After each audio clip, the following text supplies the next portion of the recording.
নমস্কার বন্ধুরা, আজ আমি আবারও চলে এসেছি আপনাদের সামনে আবারও একটি নতুন রেসিপি নিয়ে। আজকে আমি আপনাদের সামনে নিয়ে এসেছি ভীষণই হেলদি আর টেস্টি একটি খাবার। তো চলুন দেখি কিভাবে বানানো যায় এই হেলদি ও টেস্টি খাবার। তো এটা করার জন্য লাগবে আমার গাজর কুচোনো। এখানে গাজর আমি গ্রেট করে নিয়েছি বাঁধাকপি, এটাও গ্রেট করা রয়েছে, আর রয়েছে পেঁপে, এটাও আমি গ্রেট করে নিয়েছি। আর এখানে নিয়েছি লঙ্কা কুচি, দুটো জায়গায় লঙ্কা ব্যবহার হবে, সেজন্য দুটো আমি কেটে নিয়েছি, দু জায়গায় রেখেছি লঙ্কা কুচোনোটা।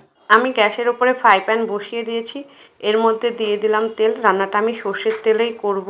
তেলটা আমার গরম হয়ে গেছে, দিয়ে দেবো লঙ্কা কুচোনোগুলো, একটু ভেজে নেব। এবারে আমি এর মধ্যে দিয়ে দেবো বাঁধাকপি গ্রেট করা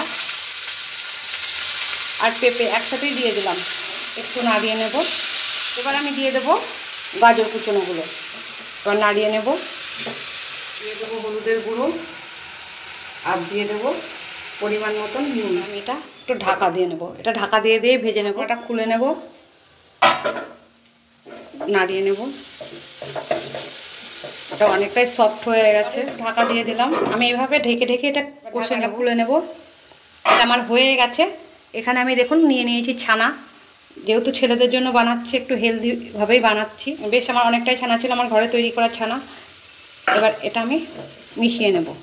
এখানে রয়েছে আমার একটু টমেটো পিউরি আর আদা, আমি একসাথে বেটে নিয়েছি আদা আর টমেটো, এটা আমি দিয়ে দিলাম, একটু মিশিয়ে নেব। দিয়ে দেবো সামান্য একটু চিনি, মিশিয়ে নেব। আমার হয়ে গেছে, এবার আমি এটা নামিয়ে নেব। তো তার আগে আমি এর মধ্যে দিয়ে দিচ্ছি একটু চাট মশলা, টেস্ট বাড়বে। 1 চামচ চাট মশলা এখানে দিয়ে দেবেন।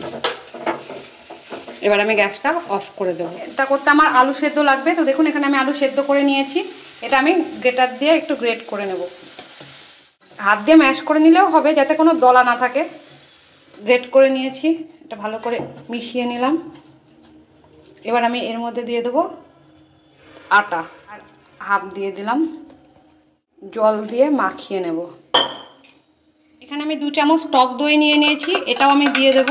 লঙ্কা কুচোনোগুলো দিয়ে দেব, দিয়ে দেব জোয়ান, 1 চামচ মতন জোয়ান দিলেই হয়ে যাবে। জিরে দিয়ে দেব, স্বাদ অনুযায়ী নুন দিয়ে দেব, সামান্য একটু চিনি। একটু চটপটে বানানোর জন্য দিয়ে দিলাম 1 চামচ আমচুর পাউডার। এবার এগুলো আমি সব মিশিয়ে নেব। দিয়ে দেব সামান্য 2 চামচ সুজি, এটা পুরোটাই অপশনাল, আপনারা চাইলে দিতেও পারেন, নইলে স্কিপ করে দেবেন। তো দেখুন এটা এরকম হবে, আপনারা দেখে বুঝতেই পারছেন এর থিকনেসটা। তো এটা আমার মাখানো হয়ে গেছে। এবার এটাকে আমি একটু ঢাকা দিয়ে রেখে দেবো, মিনিট 10 ঢাকা দিয়ে রাখলেই হয়ে যাবে। তো 10 মিনিটের জন্য আমি ঢাকা দিয়ে রাখলাম। ঢাকনাটা খুলে নেব। এটা প্রায় আমার 15 থেকে 20 মিনিট রেস্ট হয়ে গেছে। থিকনেসটা দেখুন, জাস্ট এরকম হবে, খুব পাতলাও না খুব গোটাও না, মানে খুব ঘনও নয়। এদিকে আমি ফ্রাই প্যান বসিয়ে দিয়েছি, তো এখানে একটু তেল লাগিয়ে নেব। এবার আমি ব্যাটারটা দিয়ে দেবো, একটু স্প্রেড করে দেবো।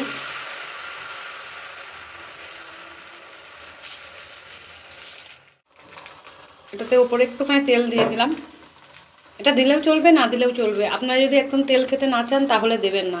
এবার এটা আমি উল্টিয়ে নেব। এবার এটাকে আমি একটু উল্টিয়ে নেব। যে পুরটা আমি বানিয়েছিলাম, এই পুরটা আমি এর মধ্যে দেব।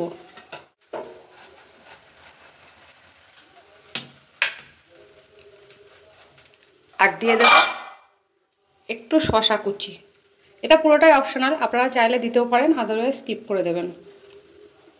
তবে শসাটা দিলে ভালোই লাগবে খেতে। আমি রোল করে দেব। আপনারা চাইলে এর মধ্যে সস দিতে পারেন, আদারওয়াইজ সসে ডিপ করেও খেতে পারেন। এটা কিন্তু শুধু এমনিও ভালো লাগবে, আবার পুর দিয়ে খেতে চাইলেও কিন্তু এটা ভালো লাগবে। দেখুন এটা পাটিসাপটার মতন হয়ে গেছে। এবার এটা আমি নামিয়ে নেব।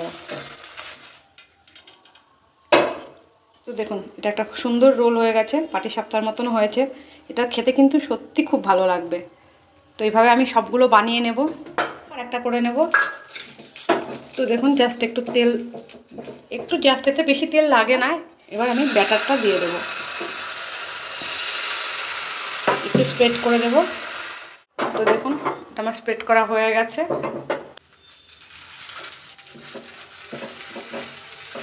দেখুন আমার হয়ে গেল।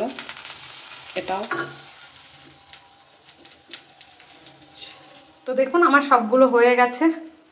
তো ভিডিওটা এতক্ষণ দেখার জন্য অনেক ধন্যবাদ। ভিডিওটাকে অনেক অনেক করে লাইক করুন, শেয়ার করুন, আর এই চ্যানেলটিকে সাবস্ক্রাইব করে রাখুন, যাতে আগামী ভিডিওগুলো আপনারা খুব সহজে আর তাড়াতাড়ি পেয়ে যান। তো দেখুন কোনো রকম বেলা ছাড়াই কি সুন্দর পরোটাটা হয়ে গেছে। তো এইভাবে আপনারা অবশ্যই একবার বাড়িতে বানাবেন।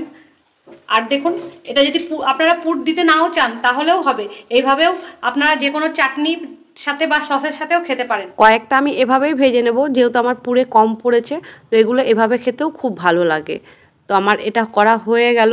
পুর দেওয়াগুলো অলরেডি আমি প্লেটে সাজিয়ে নিয়েছি। এগুলো বিভিন্ন সস বা চাটনি দিয়ে খেতে পারেন, আবার শুধু খেতেও ভালো লাগবে। তো দেখুন একটা আমি দেখাচ্ছি ভেতরটা, দেখুন কতটা সফট হয়েছে, দেখে বুঝতেই পারছেন। এটা কিন্তু খেতে সত্যি খুব ভালো লাগে, ভীষণই হেলদি আর টেস্টি। তো আপনারা অন্তত বাড়িতে এটা একবার বানাবেন, এইভাবে বানিয়ে দেখবেন। একবার বানালে বারবার বানাতে ইচ্ছা করবে, আর বারবার আপনাকে ডিমান্ডও করবে বাড়ি থেকে এটা বানানোর জন্য। তো দেখুন এটা কতটা পাতলা হয়েছে, দেখে বুঝতেই পারছেন। আর এটা ভীষণই সফট হয়েছে। এটা বাচ্চা থেকে বয়স্ক সকলেই পছন্দ করবে। তো ভিডিওটা ভালো লাগলে অবশ্যই বাড়িতে একবার চেষ্টা করবেন, আর আমায় কমেন্টে জানাবেন কেমন হয়েছে। তো ভিডিওটা এই পর্যন্তই, দেখা হবে নেক্সট ভিডিওতে। ততক্ষণে টাটা।